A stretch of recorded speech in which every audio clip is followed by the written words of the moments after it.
Assalamualaikum guys, welcome back to our channel. This is Zurain Akhtar. This is Zahir Abbas.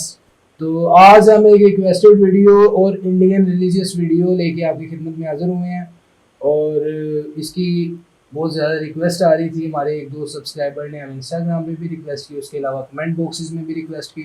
तो जैसा कि मैं बोलता हूँ वीडियो में कि आपकी रिक्वेस्ट हमारे लिए बहुत ज़्यादा अहमियत की हामिल है, तो हम डेफिनेटली आपकी रिक्वेस्ट पे रिएक्शन लाते रहेंगे। तो ये वीडियो है इंडिया से वीडियो है और इसका टाइटल है real proof of Mahabharat ever found. Mahabharat के हवाले से मुझे रिक्वेस्ट की गई थी, जो मुझे यूट्यूब से वीडियो मिली वो यही है महाभारत के हवाले से ना। तो इसमें महाभारत के बारे में बताया जाएगा, ये भी बताया जाएगा कि उसका प्रूफ मिला है और जब माहिरीन ने रिसर्च किया तो उसके बारे से चीज़ें बताई जाएंगी। तो मुझे बेसिकली कुछ नहीं पता, तो मैं वीडियो देख के फिर उसके बाद आपसे बात करता हूँ। वीडियो स्टार्ट करने से पहले हमारे चैनल को सब्सक्राइब कर लें, बेल आइकन को प्रेस करें और अगर आप चाहते हैं इस तरह की मज़े की वीडियो हम लाते रहें आपकी खिदमत में, तो हमारे चैनल को सब्सक्राइब करके बेल के आइकन पे क्लिक कर दें और साथ में इंस्टाग्राम पे फॉलो करके वहाँ पे अपनी और किसी भी वीडियो पर रिएक्शन जाते हैं उसको लिंक कमेंट बॉक्स में हमें शेयर करें या इंस्टाग्राम पे शेयर करें। इंस्टाग्राम का लिंक हमारे डिस्क्रिप्शन में आपको मिल जाएगा। अभी तो स्टार्ट करते हैं 3 2 1 एंड स्टार्ट।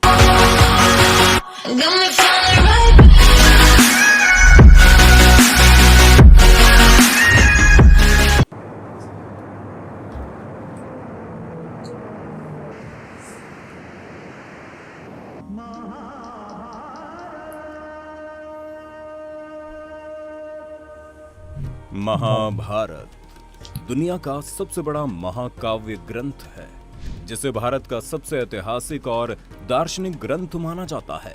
हिंदुओं के इस प्रमुख काव्य ग्रंथ को हिंदू धर्म में पंचम वेद माना जाता है। महर्षि वेद व्यास ने समस्त विवरणों के साथ महाभारत ग्रंथ की रचना की थी। हिंदू धर्म में मान्यता है कि महाभारत में उल्लेखित घटनाएं सत्य और प्रामाणिक है, लेकिन दुनिया में बहुत से ऐसे लोग हैं जो इसमें घटी घटनाओं को काल्पनिक मानते हैं।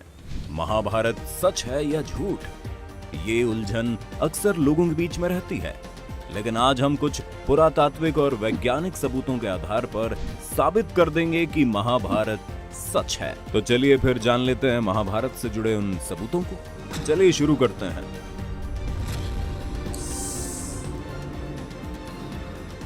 कुरुक्षेत्र की लाल मिट्टी। दोस्तों, ये तो हम सभी जानते हैं कि महाभारत का युद्ध कुरुक्षेत्र में हुआ था, जो आज भी हरियाणा राज्य में स्थित है। कहा जाता है उस समय तबाही ला देने वाले युद्ध में बहे खून की वजह से वहां की धरती लाल हो गई थी। पुरातात्विक विशेषज्ञ ने भी माना है कि महाभारत की घटना सच में घटी थी, लेकिन उस जगह पर लोहे से बने तीरों और भालों को जमीन में गड़ा पाया गया है, जिनकी जांच पड़ताल करने पर उन्हें 2800 ईसा पूर्व का बताया गया है, जो कि लगभग महाभारत के समय काल के ही बने हुए हैं। अर्जुन का चक्रव्यूह। आपने महाभारत में अर्जुन के चक्रव्यूह के बारे में तो सुना होगा, लेकिन क्या आप जानते हैं इस चक्रव्यूह का एक जिंदा सबूत आज भी मौजूद है?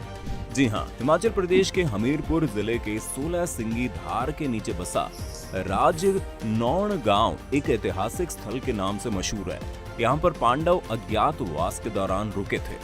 इसी समय अर्जुन ने यहाँ पर चक्रव्यूह का ज्ञान प्राप्त करके उसे पत्थर पर उकेरा था, जो आज भी वहाँ मौजूद है। इस चक्रव्यूह को ध्यान से देखा जाए तो उसमें अंदर जाने का रास्ता तो साफ दिखाई देता है, लेकिन बाहर जाने का रास्ता पता नहीं चलता। इस जगह को पिपलो किले के नाम से जाना जाता है, जो आज भी मौजूद है। ब्रह्मास्त्र और आज के न्यूक्लियर वेपन। महाभारत में आपने ब्रह्मास्त्र के नाम के भयानक अस्त्र के बारे में सुना ही होगा। यह अस्त्र धर्म और सत्य को बनाए रखने के लिए ब्रह्मा द्वारा बनाया गया एक बहुत ही विनाशकारी परमाणु हथियार था, जिसे केवल दूसरा ब्रह्मास्त्र ही रोक सकता था। अश्वत्थामा अपना ब्रह्मास्त्र चला चुका था ऋषिवर, और उसे काटने के लिए अर्जुन अपना ब्रह्मास्त्र चलाने पर विवश था। जो इसे छोड़ता है वही इसको वापस लेने की क्षमता भी रखता है। रामायण में भी लक्ष्मण ने जब मेघनाद पर ब्रह्मास्त्र से प्रहार करना चाहा, तो भगवान श्री राम ने लक्ष्मण को ये कहकर रोक दिया कि अभी इसका उपयोग करना सही नहीं है, क्योंकि इससे सारी लंका तबाह हो जाएगी और बेकसूरों की जान चली जाएगी। इस प्रकार ये अस्त्र रामायण और महाभारत के काल में किसी गिने चुने योद्धाओं के पास ही होता था। रामायण में ये अस्त्र लक्ष्मण के पास था और महाभारत में ये द्रोणाचार्य, अश्वत्थामा, कृष्ण, युधिष्ठिर, कर्ण और अर्जुन के पास था। यह अस्त्र पूरी दुनिया को तबाह करने की ताकत रखता है। माना जाता है ये अचूक और ब्रह्मांकर होता था। अब आप सोच रहे होंगे मैं ये क्यों बता रहा हूँ। असल में इसकी प्रामाणिकता तब सामने आई जब अमेरिका ने जे रॉबर्ट ओपेनहाइमर को परमाणु बम बनाने को दिया। उस दौरान रॉबर्ट ने महाभारत काल के ब्रह्मास्त्र की संहारक क्षमता पर शोध किया। 1939 से 1945 के बीच अमेरिका के वैज्ञानिकों की एक टीम ने इस पर काम करना शुरू किया और 16 जुलाई 1945 को इसका पहला परीक्षण किया गया। और धमाके का परिणाम कुछ वैसा ही था जैसा पौराणिक ग्रंथों में ब्रह्मास्त्र के बारे में बताया गया था। इस परीक्षण के बाद वैज्ञानिकों ने भी माना कि इस तरह का अस्त्र महाभारत में इस्तेमाल किया गया था। इस बम के सफल परीक्षण करने के बाद रॉबर्ट गीता का श्लोक पढ़ते हुए रोने भी लगे थे, जिन्होंने आज के परमाणु बम का आविष्कार किया। और वैज्ञानिक खुद इस बात को मानते हैं कि महाभारत हुआ और हमारे देश के कुछ धर्म विरोधी लोग हमारे इस महान इतिहास और धर्म युद्ध को एक कहानी मात्र मानते हैं। भगवान श्री कृष्ण की द्वारका नगरी। भगवान श्री कृष्ण द्वारका के राजा थे और महाभारत में इस बात की जानकारी मिलती है कि ये नगरी जलमग्न हो गई थी, यानी पूरा नगर ही पानी में समा गया था। लेकिन आपको जानकर हैरानी होगी कि पुरातत्व विभाग को गुजरात के पास समुद्र के नीचे एक पुराना शहर मिला है और इसके प्रमाणों से पता चलता है कि वही द्वारका नगरी है जिसका उल्लेख महाभारत में किया गया है। तो आपको क्या लगता है, क्या ये वाकई में श्री कृष्ण की ही द्वारका नगरी है या महज एक अफवाह? कमेंट करके हमें जरूर बताइए।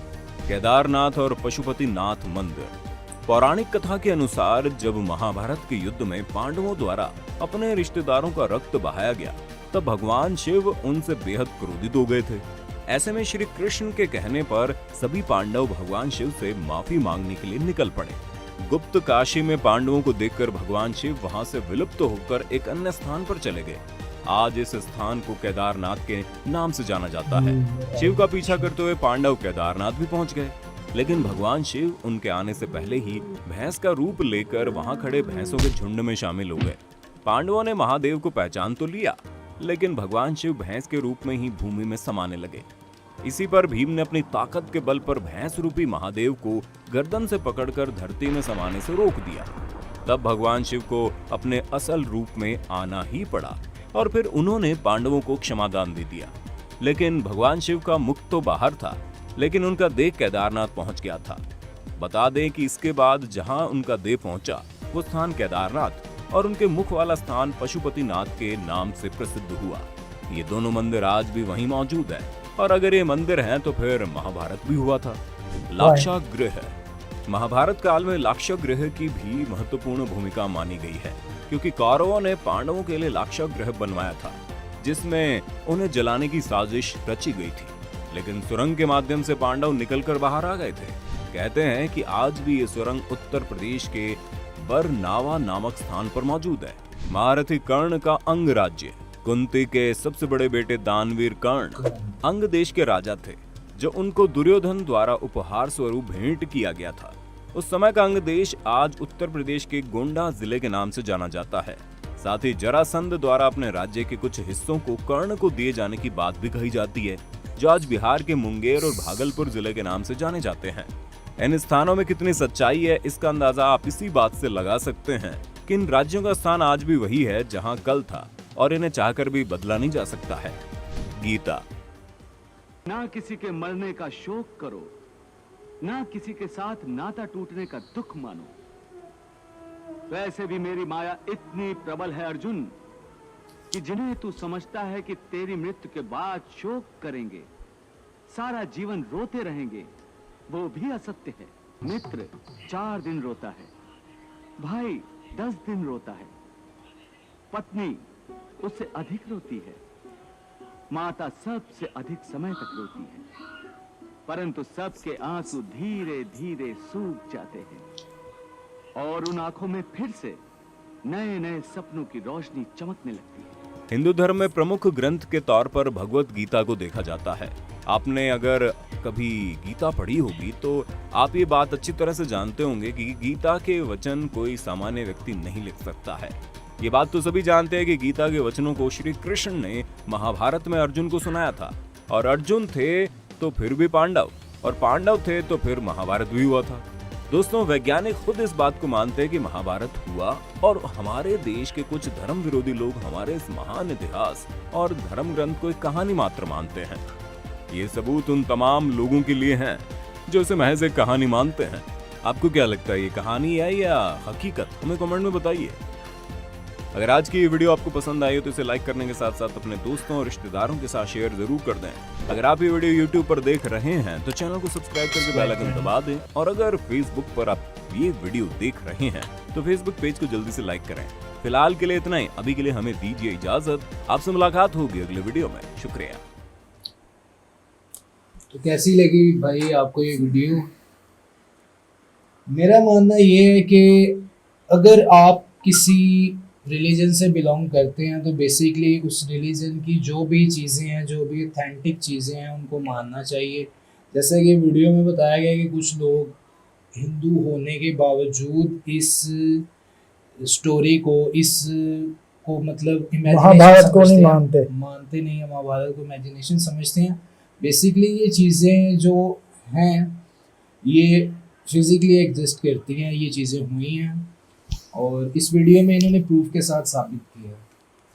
तो वीडियो बहुत ज़बरदस्त थी, इसमें बहुत से फैक्ट एंड फिगर्स बयान किए गए थे। उसके अलावा मैं एक चीज़ पूछना चाहूँगा कि जो 5 पांडव का जिक्र किया हुआ है, मैंने बचपन में मूवीज़ देखी हैं और कुछ सुना हुआ है कि उन 5 पांडव की एक ही बीवी थी और उसका नाम शायद द्रौपदी था। हाँ, द्रौपदी था। तो उसके बारे में इस वीडियो में इतना नहीं बताया गया। महाभारत की जंग के रूट कोर्स के बारे में नहीं बताया गया कि महाभारत की जंग क्यों हुई थी, किस वजह से हुई थी, क्या सिनेरियोस थे। ये चीज़ें इस वीडियो में नहीं बताएगी। मुझे उम्मीद थी कि ये चीज़ें भी बताई जाएंगी कि महाभारत कैसे स्टार्ट हुई, क्यों जंग लड़ी गई, पांडव्स ने लड़ी जंग। मुझे आइडिया नहीं। और इन्होंने ये भी नहीं बताया कि कंपेटिटर्स कौन थे। पांडव्स की जंग किनके साथ हुई थी और अर्जुन किस टीम में थे और करण किस टीम में थे। ये चीज़ें इन्होंने नहीं बताई, लेकिन वीडियो ओवरऑल बहुत ज़बरदस्त थी। इसमें इन्होंने प्रूफ दिया था ना भाई, प्रूफ दिए हैं और बाकायदा वो चीज़ें एलेबोरेट की हैं। लेकिन कुछ चीज़ें इनमें मिसिंग थी जो कि मैं अपनी ऑडियंस से चाहूँगा कि हमें वो चीज़ें कमेंट करके बता दें। मैं कमेंट पढ़ता हूँ मैं कमेंट, आप कमेंट करेंगे तो मैं पढ़ लूँगा। इवन हमारा इंस्टाग्राम मेंशन्ड है, आप वहाँ पे हमें करके बता सकते हैं। इस वीडियो में भैया उन्होंने प्रूफ बताया, इस महाभारत के बारे में तफसील से नहीं बताया। इस वीडियो में उन्होंने प्रूफ दिया कि महाभारत हुई है।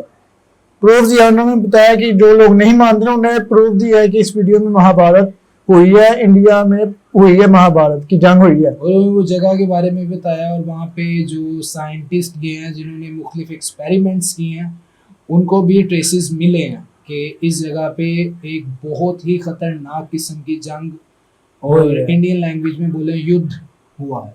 तो चलें, अब वीडियो बहुत ज़्यादा लंबी हो चुकी है तो हम आपसे इजाज़त चाहेंगे। नेक्स्ट वीडियो के साथ आपकी खिदमत में जल्दी हाजिर होंगे। तब तक के लिए अल्लाह हाफिज़ एंड पीस।